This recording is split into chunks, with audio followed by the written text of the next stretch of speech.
Jornal da EP, a verdadeira voz de Araraquara. Um grupo de conselheiros tutelares de Araraquara se reuniu com o prefeito Lapena para discutir propostas de melhorias na legislação municipal. No pacote da conversa também, reivindicações sobre melhorias estruturais e revisão da remuneração dos profissionais. E a gente tem todo interesse em ter um órgão que funcione com plenas condições para atender naquilo que é da sua função, né?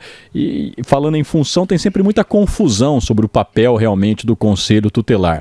E, portanto, nós convidamos aqui o José Lopes Ney, né? Tentamos contato com o Conselho, alguém que pudesse falar em nome do Conselho. O Ney vai explicar, né, a designação. Ele está acompanhado também da conselheira Fernanda, para a gente conversar rapidamente, Ney, com a nossa audiência, que são essas melhorias que o Conselho Tutelar precisa para desempenhar bem o seu papel, que é muito importante. Bom dia, José Lopes Ney. Bom dia Luiz, bom dia Mesão. Primeiro, assim, agradecer a oportunidade de estar falando, né, sobre o Conselho. Estar aqui hoje foi uma decisão do nosso colegiado aqui do Conselho 1. Para aproveitar também essa oportunidade de dialogar com o conjunto da sociedade sobre o que sobre o papel do Conselho, sobre que nós estamos aí nesse momento dialogando com o poder público. Já é uma construção, Luiz, acho que de uns 2 anos, não é desse, não, de uns 3 anos, não é dessa gestão atual, né, que é uma alteração da lei. A alteração da lei por si só, ela trata do quê? São duas questões. Uma é ajustar mesmo alguns termos, né, correção, ajustar com a lei federal, né, e trata também da questão da remuneração do Conselho Tutelar. Né, Bom, vamos por parte, Ney, porque até a semana passada surgiu um assunto aqui no nosso programa. Você acompanhou, obviamente, a discussão, né, que era uma criança chamada na escola e tal, e surgiu até a questão, a quem o Conselho Tutelar está subordinado? Está subordinado a alguém da gestão municipal? Ele é autônomo? Como é que o Conselho Tutelar opera, de fato? Então, é uma boa pergunta, cara, é uma boa pergunta. Então, o Conselho Tutelar, né, antes disso, só recapitular muito rápido, né, o Conselho ele foi criado junto com o ECA, o Conselho ele foi criado também para ser uma experiência, né, para redemocratização do país. Então, ele surge ali dentro do ECA. Ele é um órgão autônomo, que ele para atuar na fiscalização, na violação de direito e para garantia de direitos de criança e adolescente. Então, assim, nós não temos um subordinado, o chefe do não temos um chefe do Conselho, nós não respondemos ao poder público executivo, a nenhum.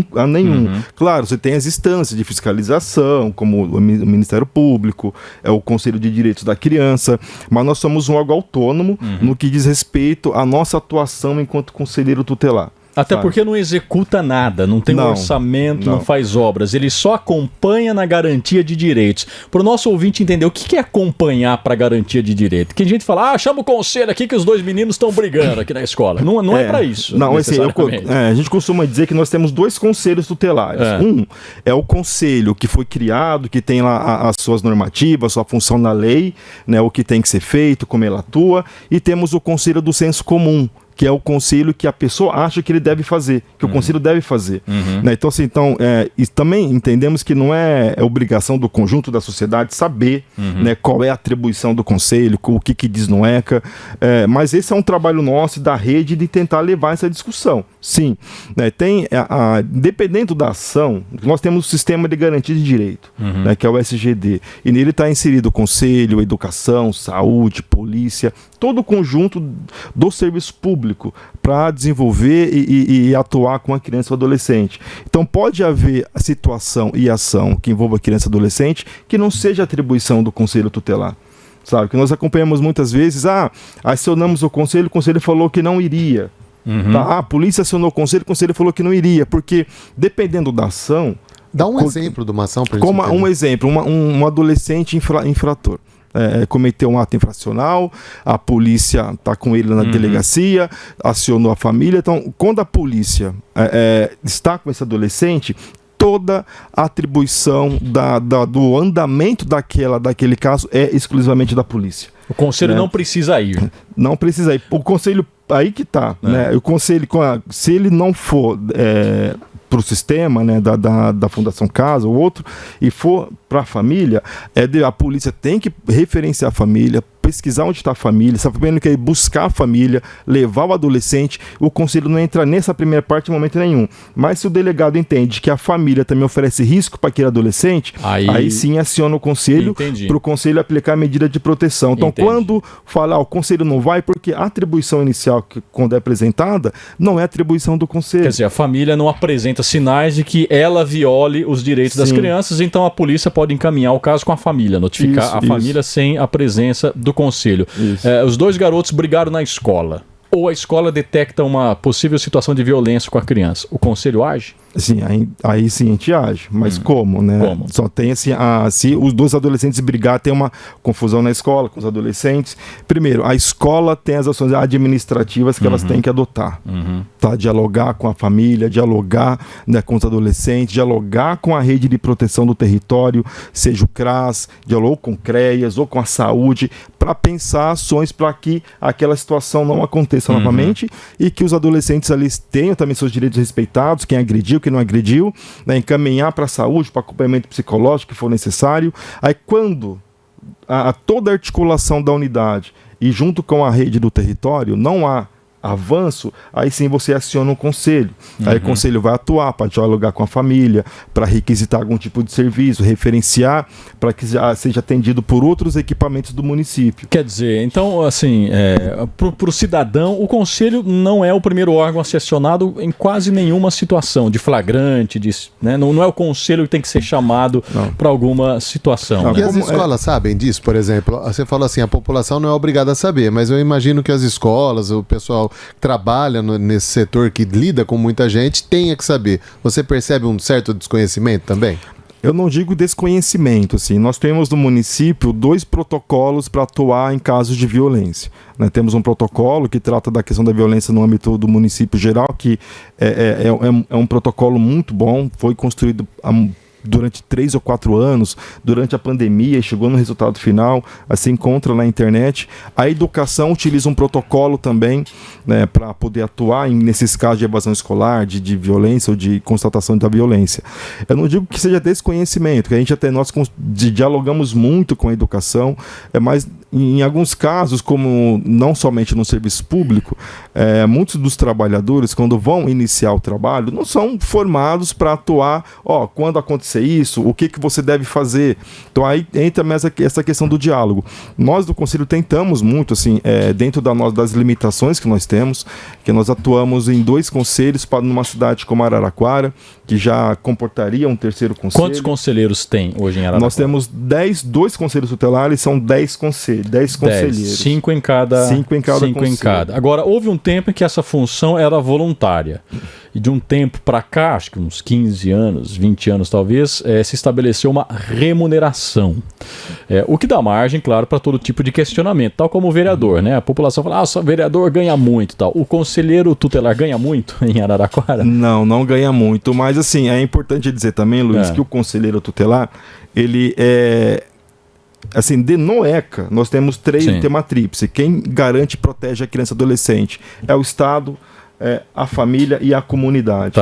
Né? O conselho, ele representa a comunidade dentro desse sistema para garantir e zelar por direitos. E o conselho tutelar, como em Araraquara e no Brasil todo, eles são eleitos pela sociedade, né? Pelo conjunto da sociedade, num processo democrático, como eu falei lá atrás, que era esse exemplo de democracia. Então, o conselho nunca foi voluntário. Nunca foi. A lei sempre foi muito clara, assim, sabe? Deve haver uma remuneração para que o conselho tenha condições de exercer uma dedicação exclusiva da sua função, né? Cumprir sua carga de trabalho, cumprir carga de plantão. É isso que eu ia te perguntar. Vocês têm uma carga horária? E é importante dizer também que vocês não podem exercer hoje uma atividade paralela, não é isso? Não, nós não podemos exercer nenhuma outra atividade profissional. Né? Profissional ali dentro dentro, né, da paralela ou dentro ou fora da jornada de trabalho, é uma dedicação exclusiva.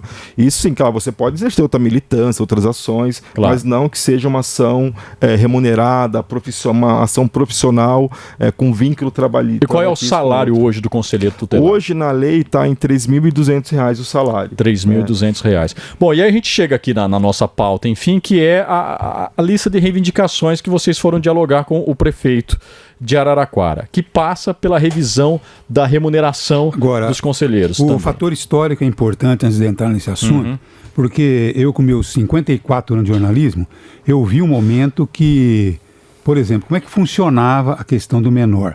Funcionava como o juizado de menores. Código de menores. Juizado de menores, acho que antes disso ainda. Agora, como é que funcionava o juizado de menores? Então eu falei, eu quero ser um juiz de menor, ou compor o juizado de menor. Eu chegava no fórum, eu, Madalena, me apresentava, dava meu RG, preenchia um documento lá, e eu poderia sair à noite com uma carteirinha de juizado. Então eu entrava em lugares, tal, fiscalizava. Uma vez eu precisei de um juizado menor, chamei um cara muito atencioso, eu trabalhava no fórum, inclusive, e simplesmente ele chegou, tinha 3 jovens, tinha 3 adolescentes, inclusive um menor, a mãe do menor, porque eles não queriam obedecer muita lei. Ele tirou a cinta, porque o menino respondeu para ele, tirou a cinta e deu-lhe uma cintada. Com a autoridade que ele tinha recebido. Com a autoridade que ele tinha recebido. Quer dizer, isso eu vi. Teve um outro que foi preso, menor, não tinha lugar para pôr o menor, sabe onde ele foi ou não? Prenderam ele no fórum. Tem uma sala no fórum e prenderam ele no fórum. E durante a semana ele ficou lá, não sei como é que alimentavam ele. Ficou sexta, sábado, domingo, não sei como é que ele comia, não sei se alguém ia levar e tal. E ele quebrou um vidro para tentar escapar. Sabe o que aconteceu ou não? Jogaram ele do primeiro andar. Jogaram ele do primeiro andar e o cara ainda se vangloriou, porque falou assim, comigo é assim. Olha o que era o tratamento dado ao menor. E o sujeito se vangloriando de ter jogado o menino do primeiro andar, porque o fórum tem, né? Jogou ele lá embaixo, o menino. Agora pode ir embora, seu vagabundo. E jogou o menino ali, caiu lá embaixo. Quer dizer, isso possivelmente é antes de 88, né? Sim. Quando se estabeleceu o Estatuto da Criança. Você tinha a FEBEM, a FEBEM era um depósito de jovens, né? Então é importante, por isso que eu digo a você que o Conselho tem que merecer todo o apoio do município, do Estado, da União, para que ele tenha condições de trabalho. E a gente não receber informações, como nós recebemos aí, olha, o Conselho não foi porque não tinha condições de ir, porque é pouca gente para atender a demanda que nós temos. Não tinha carro, o motorista não veio e tal. E a estrutura de trabalho? Se o Conselho é autônomo, quem é que tem que garantir a estrutura? Quem é que tem que dar uma sede, um carro, um telefone e tal? Não, por lei, cara, toda a estrutura, né? Todo o funcionamento é dado pelo município. Eu estou me dirigindo ao Ney, porque, só para deixar bem claro, a Fernanda está aqui, pode participar da conversa, que ela disse inicialmente que ia só acompanhar, mas pode entrar na conversa quando você quiser, viu, Fernanda? Fique à vontade. Assim, não é um patriarcado aqui, não, pelo amor de Deus. Eu pedi para que ela me acompanhasse. Isso. E, assim, por lei, o município é responsável por dar todas as condições de funcionamento, seja com sede, pagamento de salário, estrutura administrativa, para que funcione, para que o órgão funcione, esteja aberto, que tenha condições de atender as pessoas, que nós temos 2 módulos de atendimento. Tem um atendimento presencial. É o município que paga? O orçamento do município que paga. Não sei se é recurso. Aí tem questão de se o recurso vem do cofre, ou se vem do fundo. Aí é questão de como o município faz a alocação ali orçamentária para poder custear isso tudo. Então é um município, como é no Brasil todo. Tem alguns programas federais, né, dos direitos humanos, que como nós temos hoje um automóvel que veio de um programa do governo federal, né, que faz de equipagem para alguns conselhos, isso no Brasil todo, não são para todos, né, são para alguns, mas é o município que tem a responsabilidade de arcar com a manutenção, né, do Conselho Tutelar em Araraquara e em qualquer outro município. E o que vocês entendem, então, como necessário para melhorar o funcionamento do Conselho em Araraquara? Sim, hoje o necessário é a gente cumprir a lei, fazer com garantir todos os direitos. Nós temos também uma demanda que é a questão da criação do 3º Conselho Tutelar, como nós atuamos aqui no Conselho 1, né, o que nos traz aqui hoje. Nós atuamos na região norte da cidade, centro, norte e oeste da cidade de Araraquara. Então, assim, nós temos a região norte da cidade, hoje com quase ali 70 mil habitantes, assim, uma das regiões dos territórios mais vulneráveis. Temos problemas com trabalho infantil, evasão escolar, né, famílias em alto índice de vulnerabilidade e com equipamentos lá que, assim, nós temos um CRAS, que é um equipamento fundamental para trabalhar com a garantia de direito de criança e da família, que é pequeno, né, tem uma equipe mínima e que não tem condição de atender todo o território. Assim, sabe? Então, e ter um terceiro conselho seria para atuar nesse setor, nessa região. Exclusivo para a região norte. Isso, está previsto em lei, já está previsto em lei, não foi criado na última, tem a promessa de ser já implementado num próximo processo de escolha do Conselho Tutelar daqui 3 anos, né? Mas Salário... a prefeitura pode criar? É a prefeitura que teria que criar? Não, é a lei, né? Como já está previsto em lei, né, do município, aí isso já foi posto já na última alteração da lei, a criação, e também existe uma lei federal. Então, mas qual o papel da prefeitura que vocês se reuniram ontem? O que vocês pediram? Então, ontem foi uma reunião para apresentar, mas ontem foi uma primeira reunião com o executivo nessa legislatura, né, mas já foi feito outras tratativas com o governo passado, com o conjunto de vereadores também da gestão da última legislatura, e nós já estamos nessa tentativa de diálogo já há muito tempo. E nós, nos últimos 3 anos, né, se criou uma comissão do Conselho, junto com membros do CONCRIAR, né, que é o CMDC aqui de Araraquara, para discutir a adequação da lei, ajustar a lei, tinha muita coisa que não podia aqui, mas na lei federal já tinha outro contexto, então se adequar essas questões, dialogar um pouco também onde, né, acho que é uma grande pauta, a questão também da remuneração, né, do ajuste da remuneração, porque hoje você pega 3.200, é basicamente aí 2 salários mínimos estadual, assim, sabe? E nós temos dedicação exclusiva. Tem um pleito? Vocês imaginam um salário ideal que não, assim, a não tem, não discutir a remuneração. Não, nós não temos um número ideal, a gente colocamos para discussão, está se fazendo uma pesquisa aí. Porque o reajuste não é automático, como servidor, né? Olha, 5% para o servidor, 5% para o conselho, o salário vai ficando. Então, nós recebemos também quando existe esse aumento, aí entra nesse bolo. Também entra no bolo. Agora, o que aconteceu, viu, Ney, foi o seguinte: quando houve o caso do menininho, que é autista e tal, aqui o nosso programa, talvez, por falta de uma informação mais consistente, nós dissemos o seguinte: por que chamaram polícia? Por que chamaram a polícia? Era caso de polícia ou era caso de conselho? Então nós ficamos em dúvida. É por isso que eu acho que nós devemos ter elencado quando eu devo chamar o conselho. Sabe? Quando eu devo chamar o conselho, em que situação eu devo chamar o conselho. Eu até gostaria que você, não agora, né, depois nos enviasse alguma coisa, para a gente fazer até um trabalho. Material, né? Material, Sim, de material quando de eu devo chamar. Porque eu largo, o dia eu falei assim, vai começar agora as queimadas de cana. Você viu algum trabalho assim, olha, por favor, não coloque fogo no canavial, incêndio criminoso, porque você vai prejudicar 1 milhão de pessoas, sabe? Em caso de denúncias, o número é esse. Ninguém faz nada, nem Raizen, nem ninguém faz coisa nenhuma, sabe? Ninguém faz. Depois só vem dizer, não, foi incêndio criminoso, mas ninguém faz uma campanha para orientar o malefício que tem numa poluição provocada pela cana. Mesma coisa a questão do conselho, sabe? A prefeitura municipal, ao invés de ficar gastando dinheiro aí muitas vezes com publicidade idiota, tá bom? Devia fazer isso, olha, quando você deve chamar o conselho? Sabe? Em que situação você deve chamar o conselho? Porque se a gente, como jornalista, tem dificuldade disso, imagine a população. Eu ainda acrescentaria na sua pergunta como é que é a relação do conselho com a polícia. Polícia? Quando chega todo mundo lá. Nossa relação com a polícia, em alguns momentos é tranquila, em outras não, né? Acho que como toda relação, muito por conta disso, da falta de entendimento. Porque tem policial que chega com autoridade assim, querendo... Como eu falei no começo, existe atribuição quando a polícia acolhe, que é toda da polícia.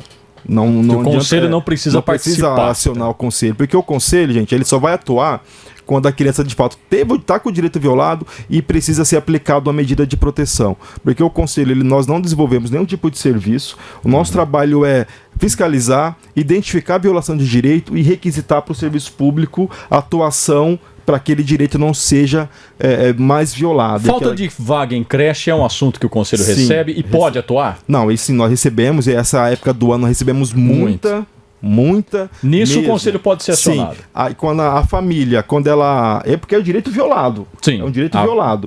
Tá. Quando a família vai, ela procura a creche, não teve vaga. Ela procura a Secretaria de Educação ou a Diretoria de Ensino, não conseguiu vaga. O que aquela criança teve? Um direito violado ao acesso à educação. Aí o conselho vem aí para aí nós usamos a nossa prerrogativa, que legal o conselho dá, emitimos uma requisição de vaga para o município, para o estado, e quando nós emitimos uma requisição, não é um por favor, se der, não.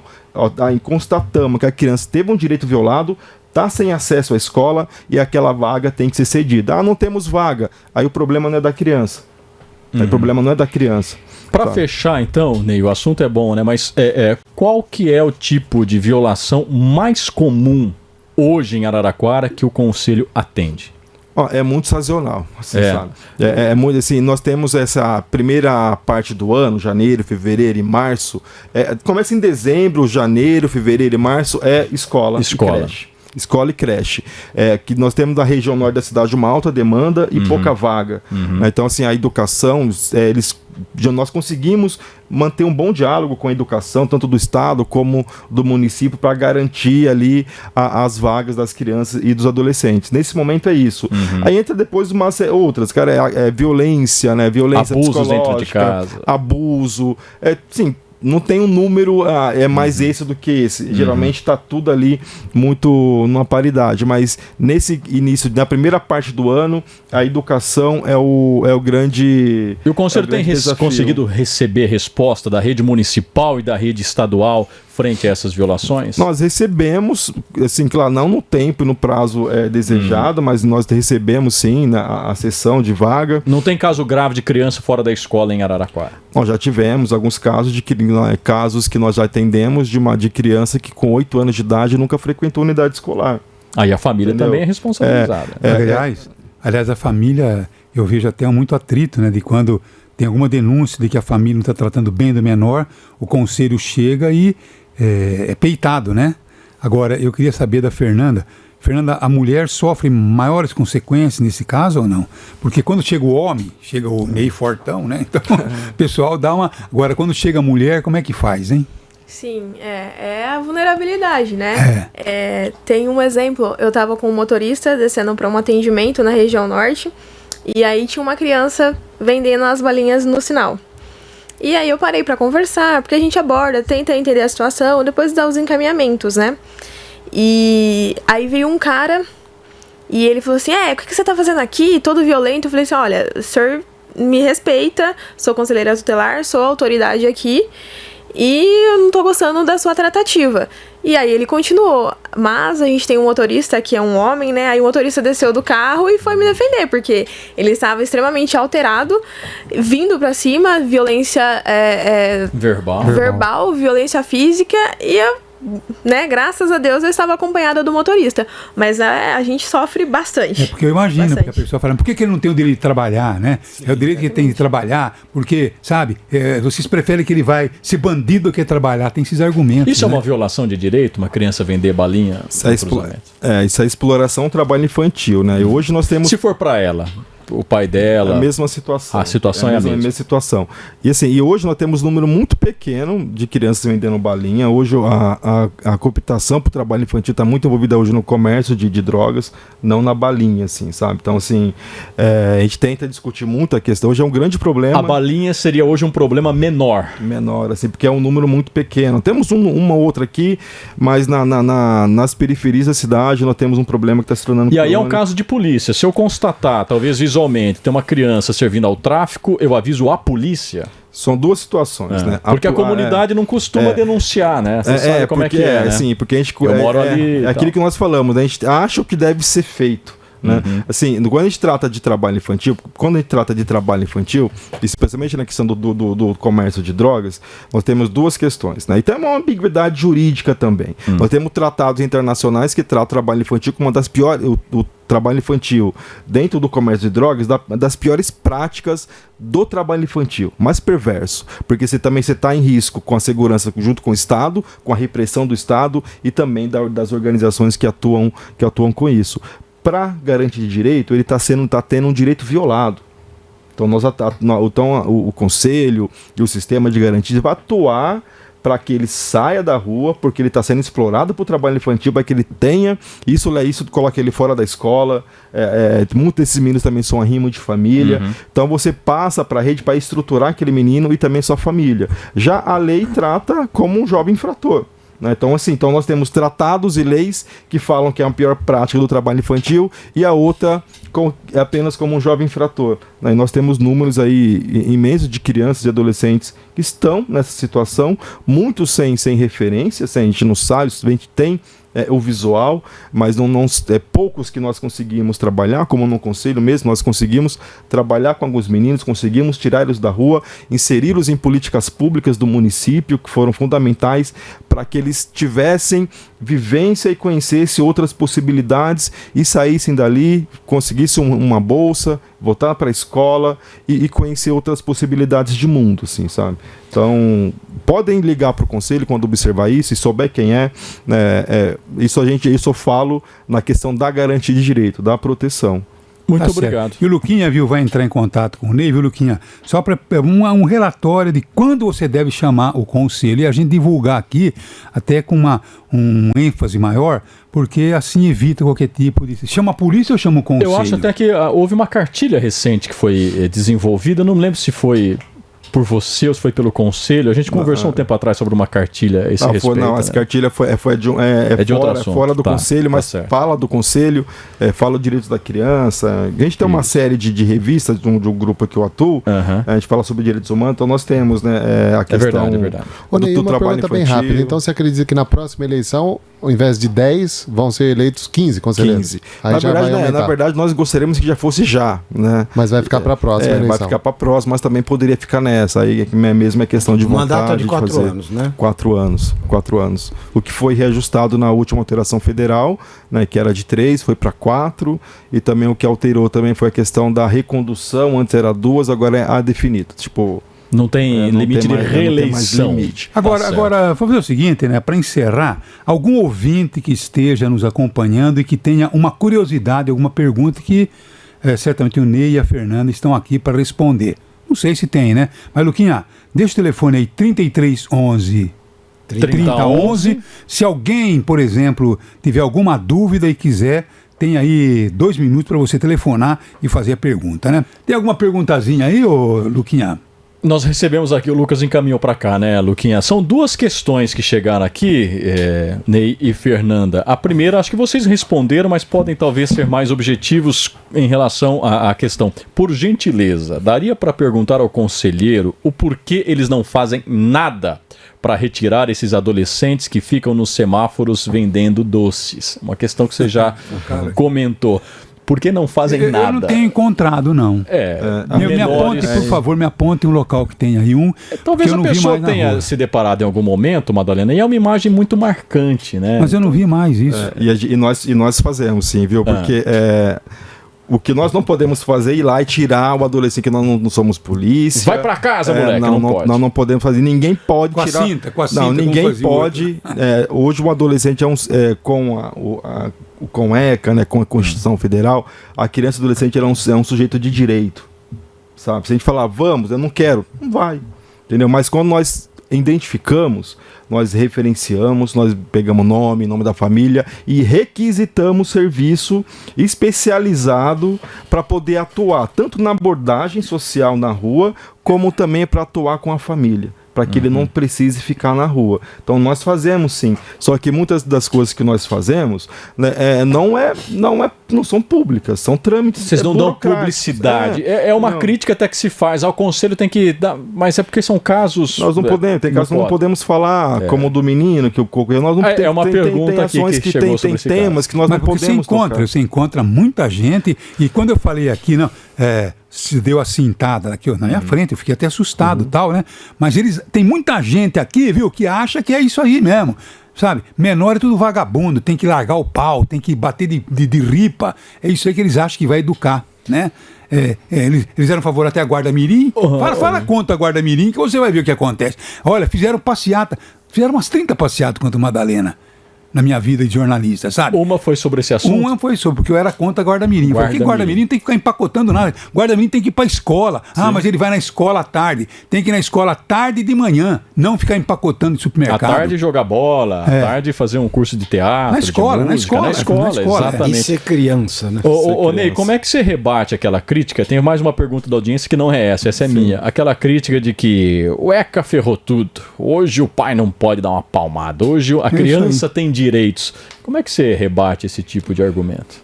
Cara, assim, a gente rebate... Porque você ouve muito isso. Não, diariamente, assim, mas é um exercício que a gente tem que fazer, não com outras leis também, né, gente? E isso do ECA porque a gente entende que a educação, ela tá só inerente a você poder bater no seu filho, sabe? Você tem que bater para educar. E não é. Mas a gente entende também que isso é um processo ideológico ali da sociedade, de formação, que cresce muitas vezes no âmbito de violência. Acho que bater você vai educar. Mas em muitas dessas situações, quando você parte para dialogar com as pessoas, né, o porquê do ECA, quem estão tratando de uma lei que vai garantir direito para criança e adolescente. Em um cenário anterior, que a criança e adolescente não tinha direito algum, gente. Garantido. Não tinha direito nenhum. Não tinha direito de estar na escola, não tinha direito de ter saúde, não tinha direito a acesso nenhum. Né? Aí se cria uma mobilização nacional e dentro do processo de redemocratização do país, então é algo completamente novo ainda. Muito novo. Bom, para quem que criou o ECA, hein? Que ano foi? Foi em 88, foi promulgado em 88 e 90, foi promulgado em 90, né? Com ainda o Fernando Collor, que sancionou. Então, assim, foi bem na época da transição, democrática. Aquele processo de garantia de direitos da sociedade, com a Constituição, à luz da Constituição, né? Porque os militares não colocaram nada disso, né? Não. Exatamente. 20 anos no poder, mas nada. Eles acham que era fantástico. Né? Ô, Ney, a última questão que chega aqui, então, esse assunto é muito particular, mas talvez você possa usar o assunto particular para falar do problema geral, né? A pessoa fala: bom dia, Madalena, tenho a curiosidade de saber do caso do aluno da Escola Estadual Libut. Qual foi o procedimento do conselho para esse estudante autista? A gente pode falar desse caso em âmbito muito amplo, que tem coisas que nós não podemos tocar, que é inerente aí à atuação, para a gente poder não envolver a criança em uma outra violação de direito, que é expô-la. Tá? Nós não podemos expor a criança. Então, assim, quando nós recebemos esse caso, todos os encaminhamentos foram dados, né? Houve diálogo do conselho com a unidade escolar, houve diálogo do conselho com a mãe, para ver se a criança de fato está batendo todo tipo de atendimento, um diálogo com a escola para tentar entender e chegar em uma situação para saber o que de fato estava acontecendo. Tá? Então, a criança, a mãe, ela não viola nenhum direito do filho, a escola também naquela ocasião atuou, né, de forma correta para atender a criança, e aí eu não posso adentrar do porquê a polícia no local, aí isso de nós já é uma outra situação. Mas quer dizer, vocês não constataram violações da escola, nem da família? Nem da família. Já disse isso, eu posso perguntar então, nem da família, porque também se especulou, mas essa mãe tem alguma coisa, vocês não constataram nada em relação... Não, então não houve nenhuma constatação. Nós temos duas conselheiras que estão acompanhando o caso, discutimos lá no nosso colegiado. Caso como esse não é para a presença do conselho, então? Se a criança teve um surto, né, uma crise, não precisa acionar o conselho. Pode-se acionar o SAMU, pode-se acionar a polícia a partir de uma outra situação, não para criança, mas um outro contexto. Não precisa o conselho estar acompanhando. Não, hipótese alguma. Isso é uma condução de saúde pública. Agora, nos dois casos, a mãe acionou, a mãe pediu. E nas duas vezes, pelo que ela nos disse, olha, o conselho disse que não pode ir, que agora está ocupado, não tem como. O conselho realmente, mesmo a família pedindo, ele pode explicar que não é caso para ele? Sim, a gente explica que não é caso, mas aí vai muito, Luiz, depende muito. A mente não atua de uma forma muito cega do que é muitas vezes atribuição, não. Porque uma da nossa atribuição também é aconselhar, é orientar, sabe, os casos. Como nesse caso em específico, como em outros também, muitas vezes não é nossa atribuição, mas nós orientamos, vamos até o local para poder articular e poder dar um entendimento ali, orientação para ambas as partes, né? Então, assim, todas dessas vezes o conselho compareceu, orientou, até mesmo para a gente poder tentar entender que para nós também era uma situação nova, uma demanda nova, né, que adentrou. Então, houve sim um acompanhamento, o conselho foi até o local, em todas as ocasiões. E muitas vezes o que não ocorre, fala que nós, assim, pode ocorrer, da pessoa ligar. Nós não somos polícia. Então, se a pessoa ligou, assim, não dá para muitas vezes a gente sair de imediato. Ligou, estamos saindo. Porque nós podemos ter um colega lá no CELMIDE atendendo uma outra demanda. Então, assim, nós também temos que ali, a gente vai discutir essa prioridade de urgência, a gente liga para o amigo que está lá em outro bairro para ele poder atender. Tem casos que não, que dá para você poder... Nós temos um sistema de distribuição dos casos hoje, aqui no Conselho 1, chega a demanda, a gente vai analisar. Essa demanda, ela pode ser distribuída, que ela pode entrar dentro de um prazo de atendimento. Essa não, essa tem que ser atendida agora. Então temos que se organizar e atender, como já ocorre muitas das vezes, tipo, o meu horário da feira de outros colegas é às 5 horas da tarde. Entre a demanda 10 para 5, a gente sai para atender. E termina às 7, 8, 10 horas da noite. Assim, sabe? Então, assim, Onde é que fica a central do Conselho? Nós temos 2 sedes do Conselho. Uma sede fica aqui na Vila Xavier, próxima aqui à UPA, e a outra sede do Conselho 1, a qual nós fazemos parte, né, que nos traz aqui, fica ali na 36, no mesmo prédio da Secretaria de Saúde. Na antiga escola, Culturato. Culturato, Agora me diga uma coisa, lá vocês têm uma estrutura que funciona 24 horas?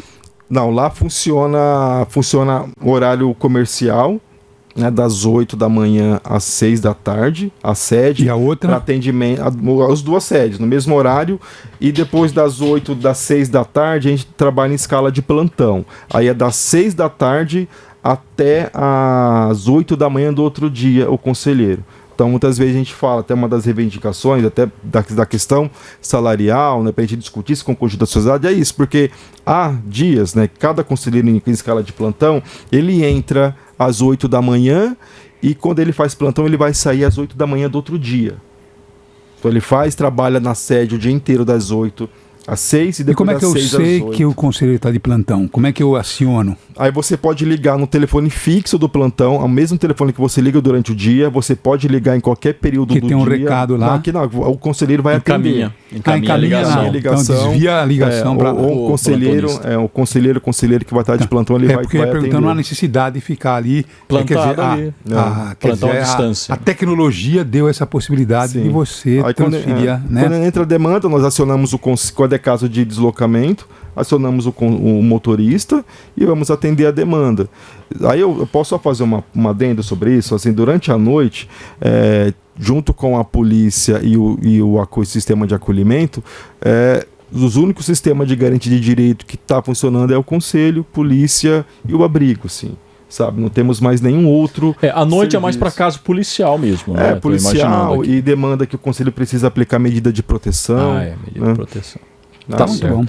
Bom, Ney, a gente quer muito agradecer a você e a Fernanda. Pode avisar os colegas do outro conselho que o Luiz e o Madalena não mordem, nem o Zé Roberto, nem o Ernesto, que parece que o pessoal não estava muito contente com a presença de vocês aqui, mas é muito bom porque é para falar sobre o conselho, o papel, informar e orientar a sociedade. Por quê? Ontem nós entramos em contato, parece que não era unanimidade que eles pudessem participar do programa. E aí foi uma defesa do Conselho Tutelar 1, né? Isso. Não, vamos lá, vamos representar nem que seja essa fatia do Conselho. Mas qual que seria? Por isso que eu tô tentando entender. Pode avisar que a gente não morde. Pelo contrário, estamos aqui para elucidar. Tanto é que exatamente. Nós mesmos ignoramos qual é. Por isso que eu estou pedindo uma lista daquilo que o conselheiro ajudar pode a divulgar, né? Que a gente tem um papel fundamental nisso tudo, né? Também. Obrigado, Ney e Fernanda. Um abraço, sim, viu? Muito obrigado pela oportunidade. Jornal da